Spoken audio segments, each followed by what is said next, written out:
Hola, mi nombre es Margarita Sarmiento y hoy vengo a exponer todo sobre el transporte celular para la clase de Biología del Comportamiento del profesor José Aret Esteves. Antes de empezar a hablar de transporte celular, me gustaría hablar sobre unas características generales que tiene la célula y también hablar un poco sobre la membrana celular, ¿sí?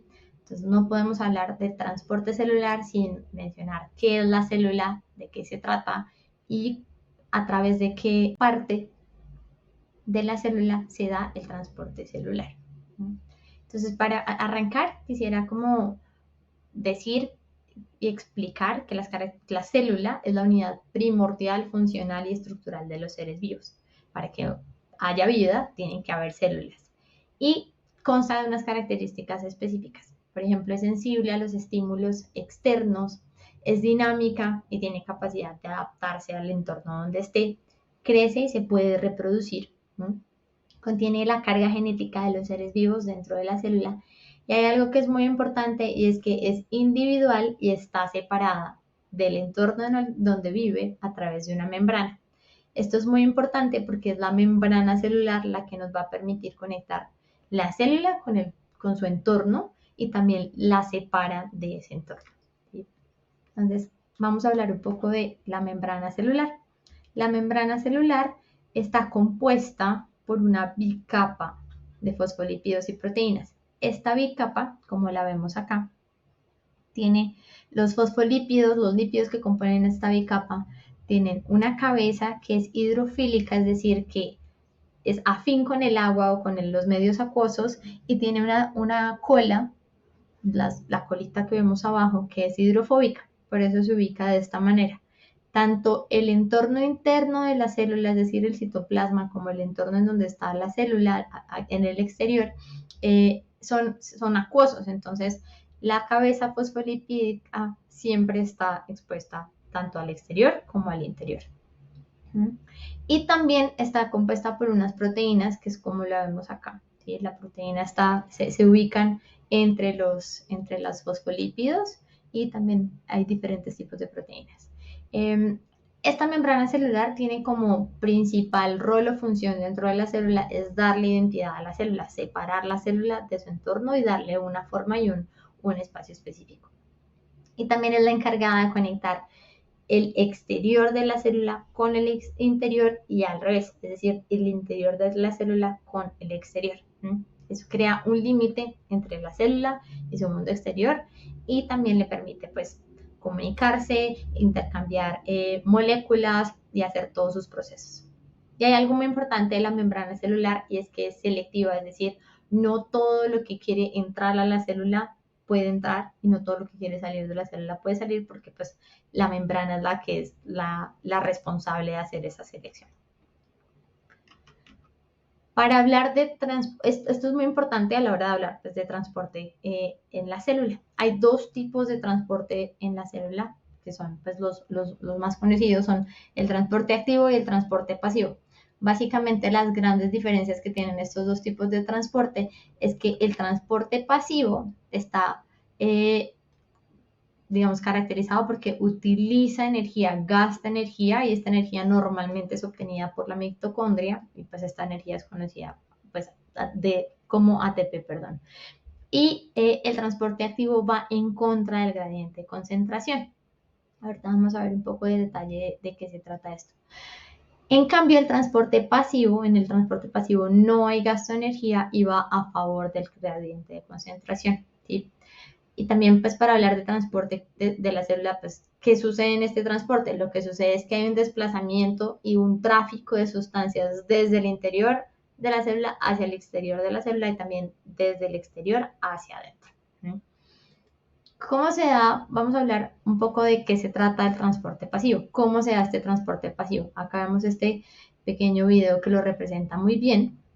Y es que, por ejemplo, en este caso, hay una baja concentración de las moléculas amarillas. Si se fijan, hay solo 3 al interior de la célula y hay 4 al exterior de la célula. Hay más concentración al exterior y eso implica que la célula tenga que hacer un gasto de energía para que, como hay menor concentración adentro, pues esas moléculas, ese tipo de moléculas salgan. Y lo mismo pasa con las moléculas azules. Si se fijan afuera, hay más de 6 moléculas azules y adentro hay solo 5 moléculas azules. Entonces la energía tiene que hacer un gasto, perdón, la célula tiene que hacer un gasto de energía para que pueda haber ese intercambio que no va a favor del gradiente, sino en contra del gradiente de concentración. Aquí lo hemos representado con este video. Ahora, existen diferentes tipos de transporte activo, que son uno llamado por molécula ATP o transporte activo primario, el segundo es transporte activo por energía potencial o transporte activo secundario, y hay un tercer transporte activo que es mediado por moléculas, o por vesículas, perdón, no por moléculas, sino por vesículas. Y ya vamos a ver de qué se trata cada uno. En el transporte por ATP, lo que hace la célula es que realiza la mayor cantidad de su actividad a través de las enzimas, pues ATPase, ¿sí? Entonces, la célula degrada la molécula de ATP, esa degradación vuelve el ATP en ADP y hay un desprendimiento de fosfato. Y esa energía que se genera es la que utiliza la célula para llevar, por ejemplo, en este caso, el sodio de un estado de mayor concentración, perdón, de menor concentración a un estado de mayor concentración. Acá lo vemos, los puntitos naranjas son el sodio, los que representan el sodio sale y existe un gasto energético a través de la energía que pues está producida por la célula, que es el ATP. En el transporte por energía potencial hay un intercambio de sustancias o de moléculas. Entonces, hay una molécula que viaja de un gradiente de mayor concentración a un gradiente de menor concentración y hay otra que va en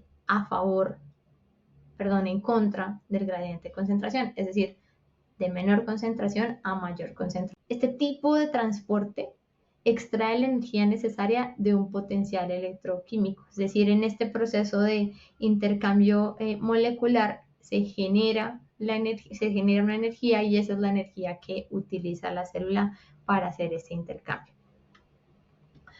Ahora vamos a hablar del tercer tipo de transporte activo, es decir, con gasto de energía, que es el mediado por vesículas.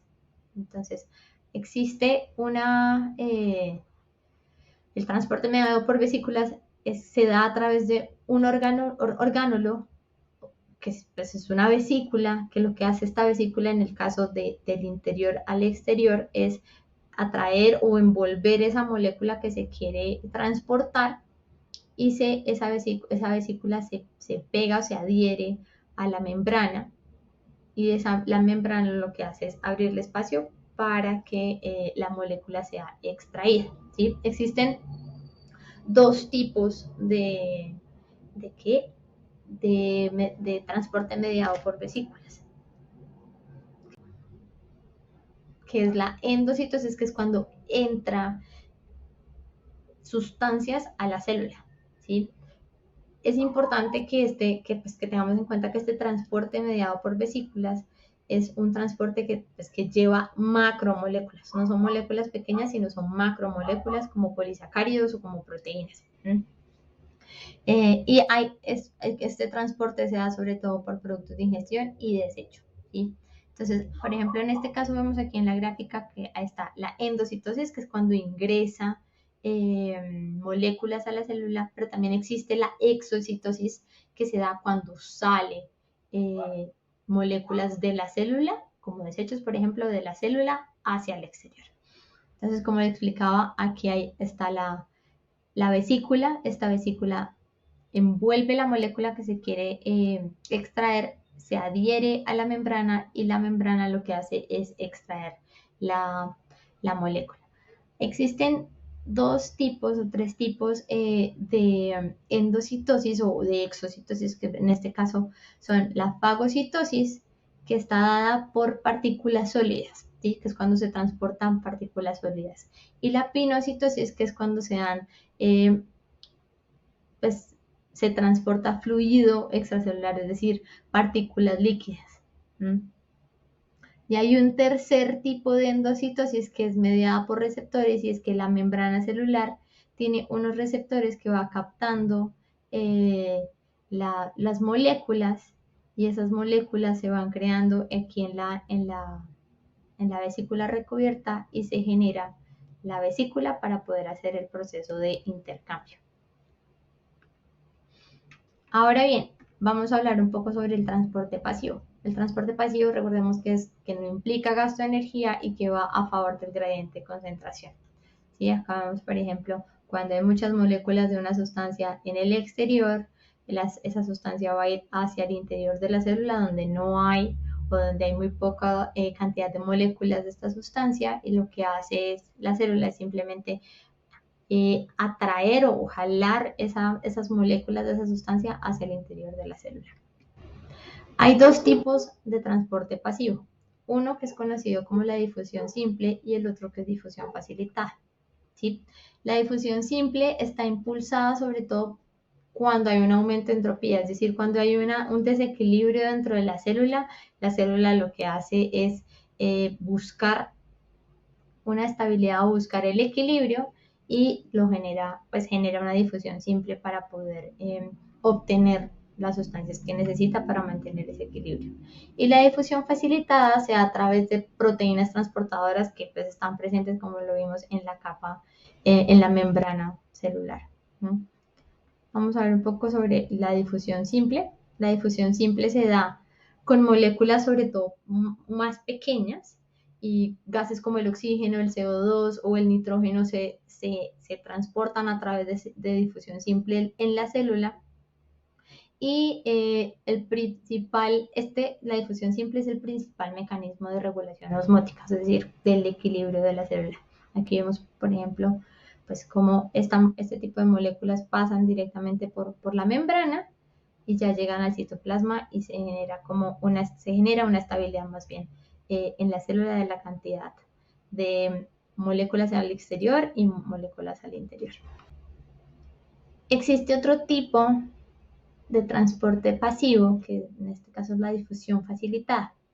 La difusión facilitada se da a través de las proteínas que componen la capa de la membrana celular, y lo que consiste es que las proteínas generan unas estructuras como un tipo de poro para absorber la molécula que se quiere transportar y generar el paso del medio exterior, en este caso, hacia el interior, ¿no? Y también del interior hacia el exterior. Esta difusión facilitada tiene dos características, y una que es más rápida que la simple, es decir, si la molécula pasa por la capa lipídica normalmente pues se va a demorar un poco más, pero si pasa por el canal proteico va a ser un poco más efectivo en tiempo. Y es utilizada sobre todo por la célula para transportar glucosa. Las moléculas de glucosa se transportan a través de difusión facilitada, es decir, a través de las proteínas de la capa. Y finalmente acá ya vemos las referencias del trabajo, y estos son los tipos de transporte celular que se dan dentro de las células. Muchas gracias.